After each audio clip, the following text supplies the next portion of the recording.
A star-studded gala for William and Kate. They'll arrive in L.A. on Friday, July 8th. On Saturday night, they'll attend a black tie gala for BAFTA, the British Academy of Film and Television Arts, which will honor up-and-coming British talent. The event will take place downtown at the newly renovated Belasco Theatre. And our royal wizard Neil Sean gives us a sneak preview. We do like a sprinkling of Hollywood glamour. If you saw our BAFTA Film Awards earlier on in the year, we always look out for the likes of George Clooney, Julia Roberts, big names like that. Now it'll be a small entourage of 7 joining the Duke and Duchess of Cambridge on their trip.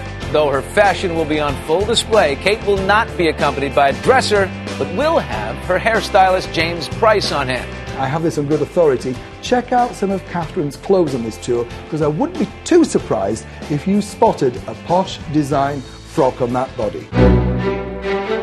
It'll be a busy 3 days for the newlyweds. The visit begins on Friday with the United Kingdom Trade and Investment reception at the Beverly Hilton Hotel, home of the Golden Globes, from which they will go to the residence of the Consul General.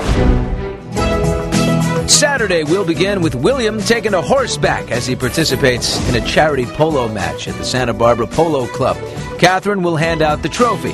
Santa Barbara is near where Oprah lives, so it wouldn't be a stretch for Oprah to attend. After all, she's got a new connection with the royals. Us Weekly reports she recently ran into Pippa at one of London's top restaurants.